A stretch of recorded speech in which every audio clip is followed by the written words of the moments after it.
passion. Je ne vous cache pas que je me suis mis dans un sacré pétrin en vous proposant cette idée parce que vous m'avez communiqué énormément de passion et je vous en remercie beaucoup. Mais du coup, ça prend beaucoup de temps de m'intéresser à chacune d'entre elles et à essayer d'en tirer un condensé d'informations pertinentes. Du coup, impossible de réunir tout ça dans une seule vidéo, donc il y aura certainement plusieurs épisodes. Et évidemment, nous allons commencer par la passion de Vitality Apix, qui est à l'initiative de cette formidable idée. Et donc sa passion est le karting. Alors on commence tout de suite avec le karting. Donc le karting, je pense que la plupart d'entre vous connaissent ce sport, cette activité qui est un sport automobile qu'on pratique sur des circuits entre 700 et 1500 mètres environ, avec une largeur de piste de 8 mètres et qui peuvent accueillir jusqu'à une quarantaine de concurrents en karting. Alors les karts, c'est des petites voitures à 4 roues monoplace qui sont équipées d'un moteur souvent à 2 temps, en tout cas dans les compétitions. Donc les moteurs à 2 temps, c'est des moteurs très nerveux et qui rendent du coup ces engins, de par leur légèreté notamment, très performants et très puissants. Alors une petite page d'histoire, le tout premier karting qui a été construit en 1956 par Art Ingalls en Californie était composé d'un moteur de tondeuse à gazon à 2 temps.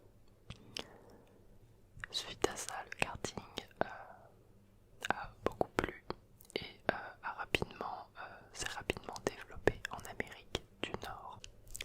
Par la suite, on a développé le vrai premier moteur de karting qu'on appelle le MC10, qui n'était autre qu'un moteur de tronçonneuse adapté.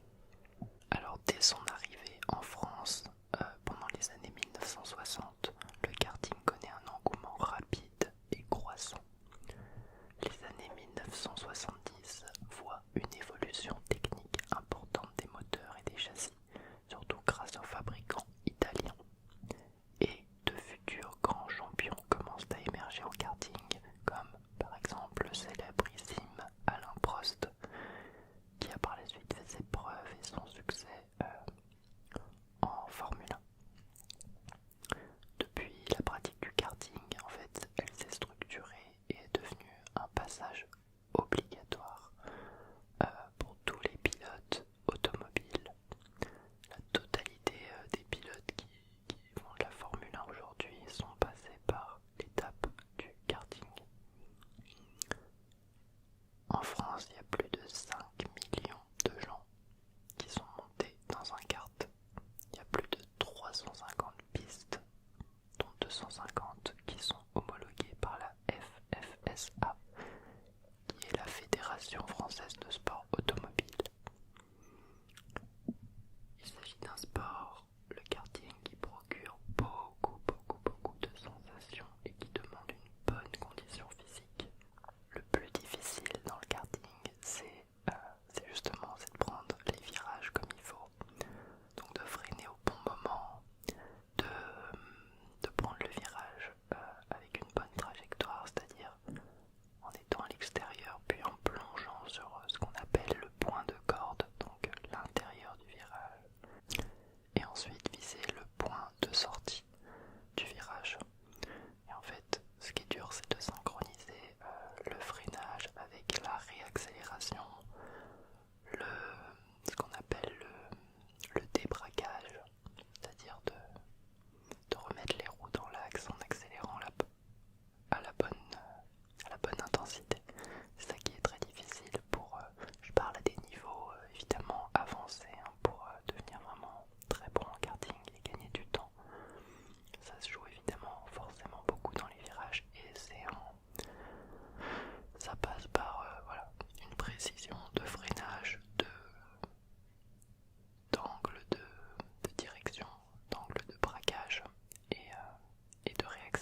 permettait même de visualiser des films, mais le système imposait au spectateur de le regarder seul, debout, les yeux collés à une grosse boîte.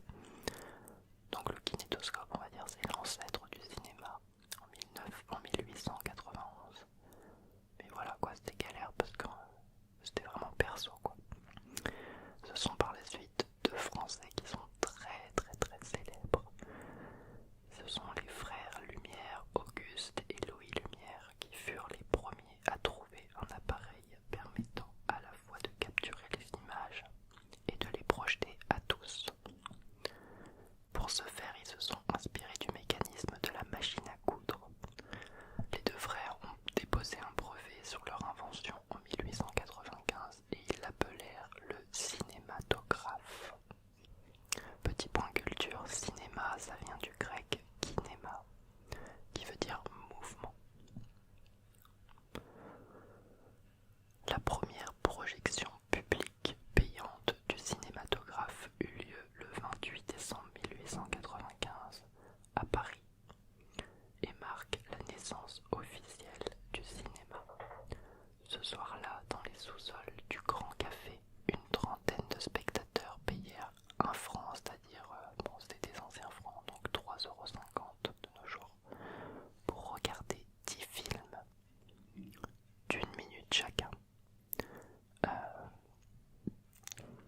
Voilà, et le premier film il s'appelait Sortie des usines, qui montrait les ouvriers et les employés des frères Lumière qui étaient propriétaires d'une usine de fabrication de matériel photo. Et donc on voyait les ouvriers sortir de l'usine. Voilà, et le succès fut immédiat. Ils étaient vraiment pas exigeants à l'époque.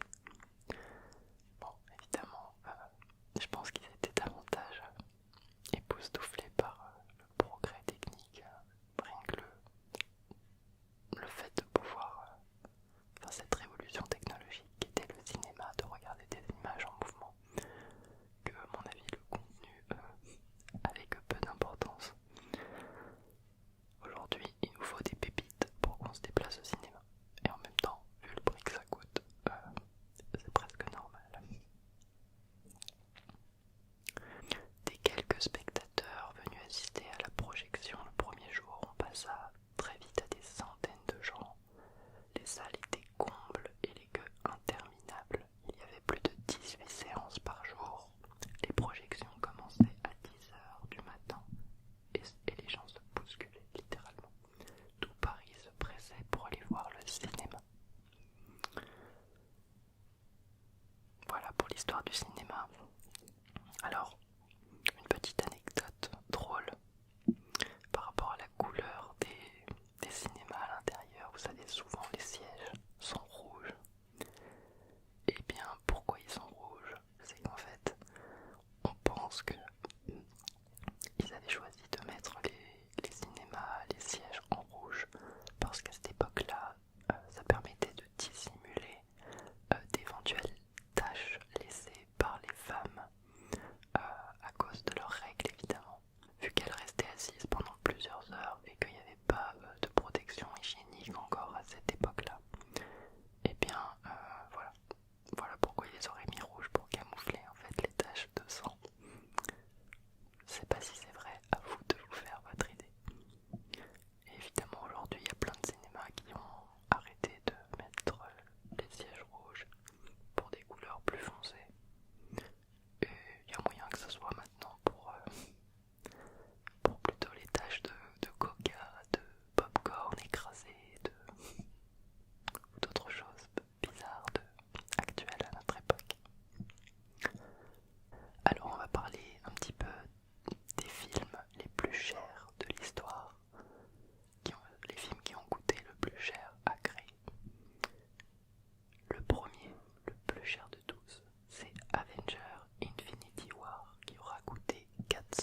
illustration, on va parler de l'Ultimate.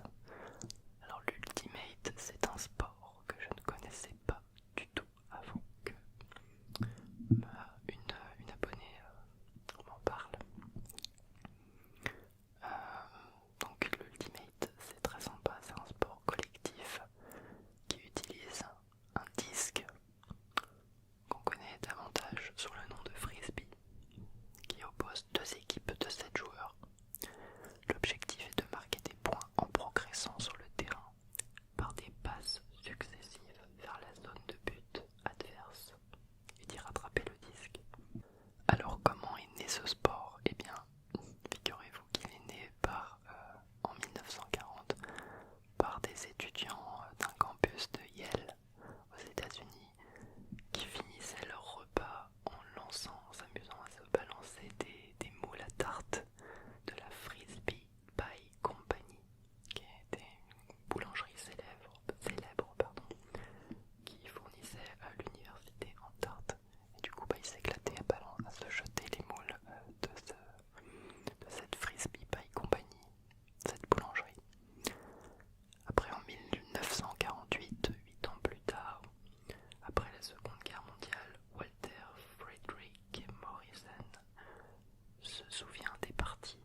de choses à dire sur celle-ci.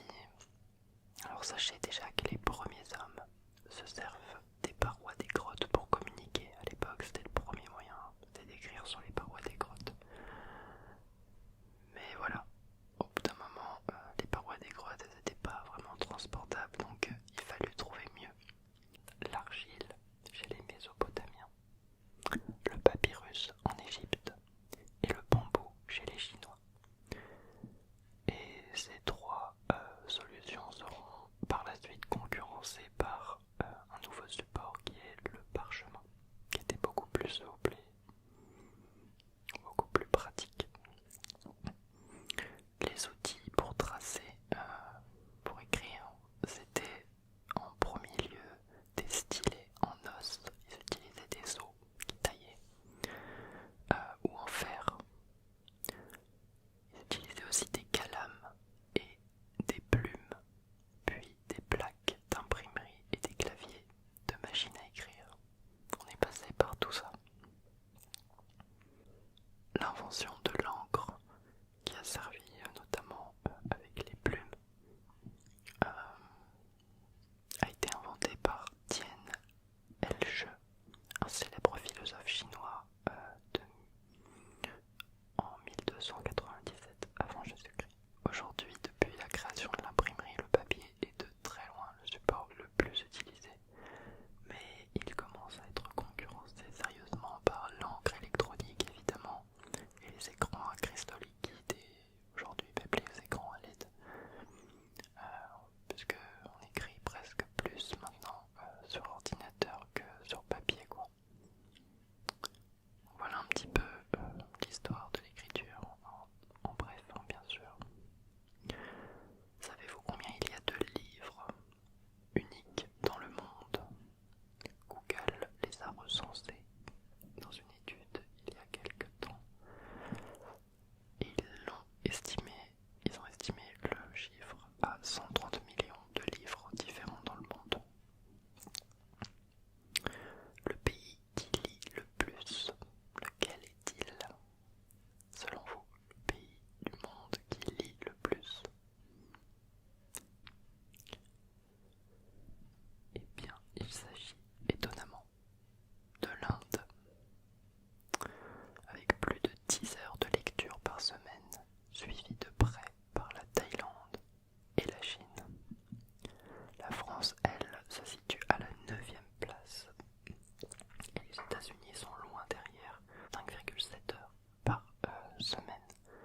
plus ouvert